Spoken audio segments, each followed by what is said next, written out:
Hi, I'm Morgan, and today I will be reading chapter 26 of A Mansfield Park by Jane Austen. William's desire of seeing Fanny dance made more than a momentary impression on his uncle. The hope of an opportunity, which Sir Thomas had then given, was not given to be thought of no more. He remained steadily inclined to gratify so amiable a feeling, to gratify anybody else who might wish to see Fanny dance, and to give pleasure to the young people in general. And having thought the matter over, and taken his resolution in quiet independence, the result of it appeared the next morning at breakfast, when, after recalling and commending what his nephew had said, he added, "I do not like, William, that you should leave Northamptonshire without this indulgence. It would give me pleasure to see you both dance. You spoke of the balls at Northampton. Your cousins have occasionally attended them, but they would not altogether suit us now. The fatigue would be too much for your aunt. I believe we must not think of a Northampton ball. A dance at home would be more eligible, and if—" "Ah, my dear Sir Thomas," interrupted Mrs. Norris, "I knew what was coming. I knew what you were going to say. If dear Julia were at home, or dearest Mrs. Rushworth at Sotherton, to afford a reason, an occasion for such a thing, you would be tempted to give the young people a dance at Mansfield. I know you would. If they were at home, to grace the ball, a ball you would have this very Christmas. Thank your uncle, William. Thank your uncle." "My daughters," replied Sir Thomas, gravely interposing, "have their pleasures at Brighton, and I hope are very happy. But the dance which I think of giving at Mansfield will be for their cousins. Could we be all assembled, our satisfaction would undoubtedly be more complete, but the absence of some is not to debar the others of amusement." Mrs. Norris had not another word to say. She saw decision in his looks, and her surprise and vexation required some minutes' silence to be settled into composure. A ball at such a time! His daughters absent, and herself not consulted! There was comfort, however, soon at hand. She must be the doer of everything. Lady Bertram would of course be spared all thought and exertion, and it would all fall upon her. She could have to do the honors of the evening, and this reflection quickly restored so much of her good humor as enabled her to join in with the others before their happiness and thanks were all expressed. Edmund, William, and Fanny did, in their different ways, look and speak as much grateful pleasure in the promised ball as Sir Thomas could desire. Edmund's feelings were for the other two. His father had never conferred a favor or shown a kindness more to his satisfaction. Lady Bertram was perfectly quiescent and contented, and had no objections to make. Sir Thomas engaged for its giving her very little trouble, and she assured him that she was not at all afraid of the trouble. Indeed, she could not imagine there would be any. Mrs. Norris was ready with her suggestions as to the rooms he would think fittest to be used, but found it all prearranged, and when she would have conjectured and hinted about the day, it appeared that the day was settled too. Sir Thomas had been amusing himself with shaping a very complete outline of the business, and as soon as she would listen quietly, could read his list of the families to be invited, from whom he calculated, with all necessary allowance for the shortness of the notice, to collect young people enough to form 12 or 14 couple, and could detail the considerations which had induced him to fix on the 22nd as the most eligible day. William was required to be at Portsmouth on the 24th. The 22nd would therefore be the last day of his visit, but where the days were so few it would be unwise to fix on any earlier. Mrs. Norris was obliged to be satisfied with thinking just the same, and with having been on the point of proposing the 22nd herself, as by far the best day for the purpose. The ball was now a settled thing, and before the evening a proclaimed thing to all whom it concerned. Invitations were sent with dispatch, and many a young lady went to bed that night with her head full of happy cares, as well as Fanny. To her, the cares were sometimes almost beyond the happiness, for young and inexperienced, with small means of choice, and no confidence in her own taste, the how she should be dressed was a point of painful solicitude, and the almost solitary ornament in her possession, a very pretty amber cross which William had brought her from Sicily, was the greatest distress of all, for she had nothing but a ribbon to fasten it to, and though she had worn it in that manner once, would it be allowable at such a time, in the midst of all the rich ornaments which she supposed all the other young ladies would appear in? And yet not to wear it! William had wanted to buy her a gold chain too, but the purchase had been beyond his means, and therefore not to wear the cross might be mortifying him. These were anxious considerations, enough to sober her spirits even under the prospect of a ball given principally for her gratification. The preparations meanwhile went on, and Lady Bertram continued to sit on her sofa without any inconvenience from them. She had some extra visits from the housekeeper, and her maid was rather hurried in making up a new dress for her. Sir Thomas gave orders, and Mrs. Norris ran about, but all this gave her no trouble, and as she had foreseen, there was in fact no trouble in the business. Edmund was at this time particularly full of cares, his mind being deeply occupied in the consideration of two important events now at hand, which were to fix his fate in life, ordination and matrimony, events of such a serious character as to make the ball, which would be very quickly followed by one of them, appear of less moment in his eyes than in those of any other person in the house. On the 23rd he was going to a friend near Peterborough in the same situation as himself, and they were to receive ordination in the course of the Christmas week. Half his destiny would then be determined, but the other half might not be so very smoothly wooed. His duties would be established, but the wife who was to share, and animate, and reward those duties might yet be unattainable. He knew his own mind, but he was not always perfectly assured of knowing Miss Crawford's. There were points on which they did not quite agree. There were moments in which she did not seem propitious,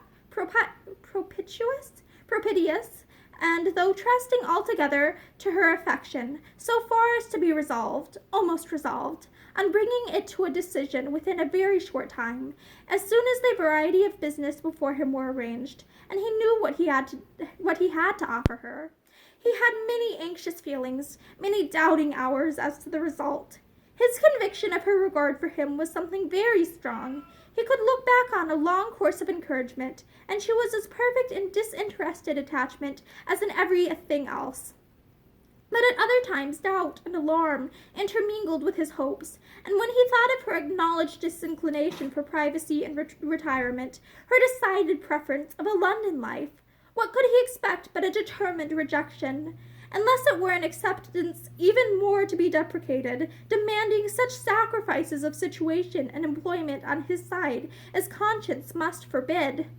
The issue of all depended on one question.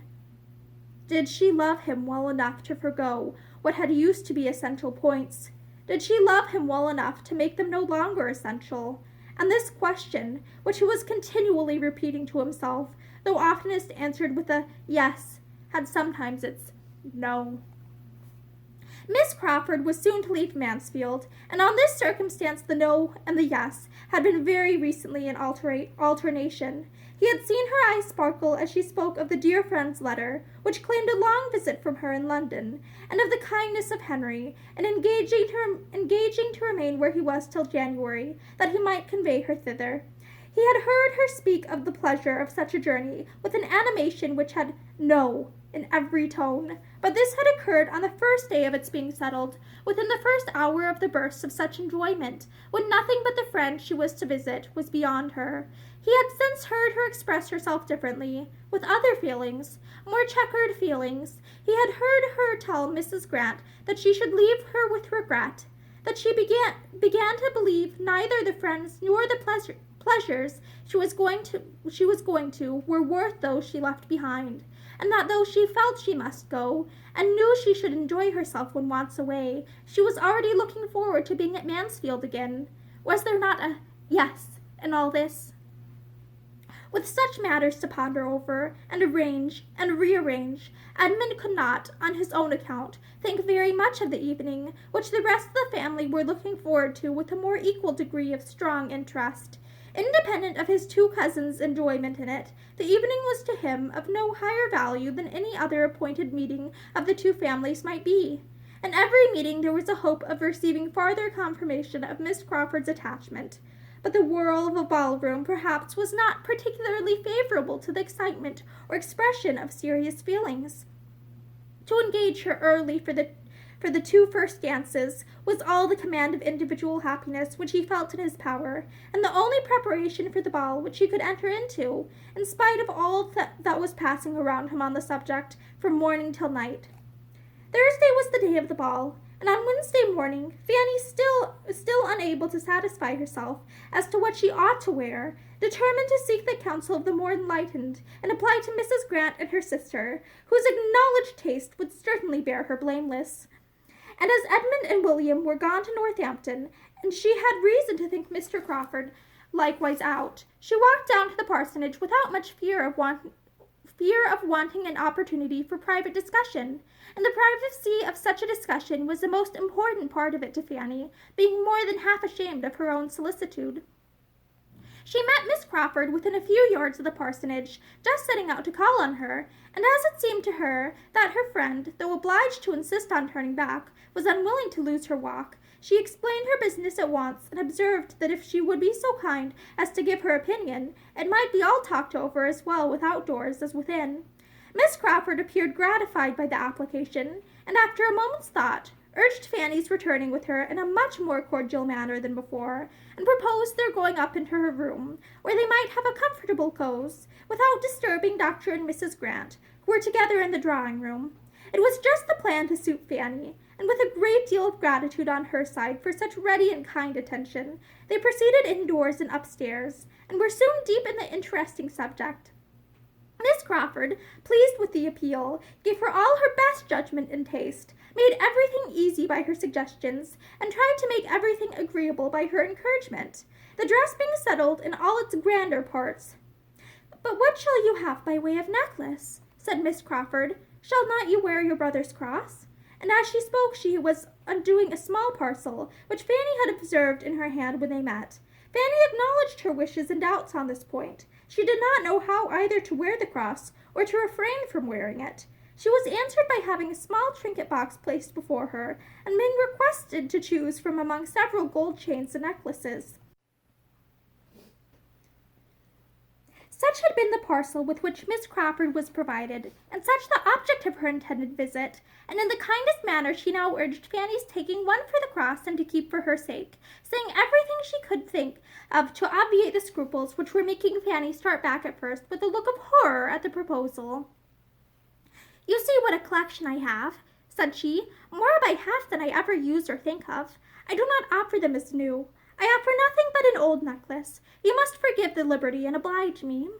Fanny still resisted, and from her heart. The gift was too valuable, but Miss Crawford persevered, and argued the case with so much affectionate earnestness through all the heads of William and the cross, and the ball, and herself, as to be finally successful. Fanny found herself obliged to yield, that she might not be accused of pride or indifference, or some other littleness, and having with modest reluctance given her consent, proceeded to make the selection. She looked and looked, longing to know which might be least valuable, and was determined in her choice at last, by fancying there was one necklace more frequently placed before her eyes than the rest. It was of gold prettily worked, and though Fanny would have preferred a longer and a plainer chain, as more adapted for her purpose, she hoped in fixing on this, to be choosing what Miss Crawford least wished to keep. Miss Crawford smiled her perfect approbation, and hastened to complete the gift by putting the necklace round her, and making her see how well it looked. Fanny had not a word to say against its becomingness, and accepting that what remained of her scruples, was exceedingly pleased with an acquisition so very apropos. She would rather perhaps have been obliged to some other person, but this was an unworthy feeling. Miss Crawford had anticipated her wants with a kindness which proved her a real friend. "When I wear this necklace, I shall always think of you," said she, "and feel how very kind you were." "You must think of somebody else, too, when you wear that necklace," replied Miss Crawford. "You must think of Henry, for it was his choice in the first place. He gave it to me, and with the necklace I make over to you all the duty of remembering the original giver. It is to be a family remembrance, sir. The sister is not to be in your mind without bringing the brother too." Fanny, in great astonishment and confusion, would have returned the present instantly, to take what had been the gift of another person, of a brother, too. Impossible! It must not be. And with an eagerness and embarrassment quite diverting to her companion, she laid down the necklace again on its cotton, and seemed resolved either to take another or none at all. Miss Crawford thought she had never seen a prettier consciousness. "My dear child," said she, laughing, "what are you afraid of?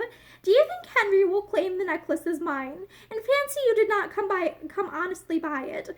Or are you imagining he would be too much flattered by seeing round your lovely throat an ornament which his money purchased 3 years ago, before he knew there was such a throne in the world? Or perhaps," looking archly, "you suspect a confederacy between us, and that what I am doing now is with his knowledge and at his desire?" With the deepest blushes, Fanny protested against such a thought. "Well, then," replied Miss Crawford more seriously, but without at all believing her, "to convince me that you suspect no trick, and are as unsuspicious and competent as I have always found you, take the necklace, and say no more about it. Its being a gift of my brother's need not make the smallest difference in your accepting it. As I assure you, it makes none in my willingness to part with it. He is always giving me something or other. I have such innumerable presents from him that it is quite impossible for me to value, or for him to remember half. And as for this necklace, I do not suppose I have worn it 6 times. It is very pretty, but I never think of it. And though you would be most heartily welcome to any other in my trinket box, you have happened to fix on the very one which, if I have a choice, I would rather part with and see in your possession than any other. Say no more against it, I entreat you. Such a trifle is not worth half so many words."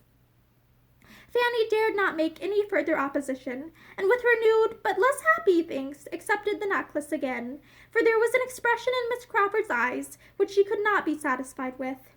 It was impossible for her to be insensible of Mr. Crawford's change of manners. She had long seen it. He evidently tried to please her. He was gallant. He was attentive.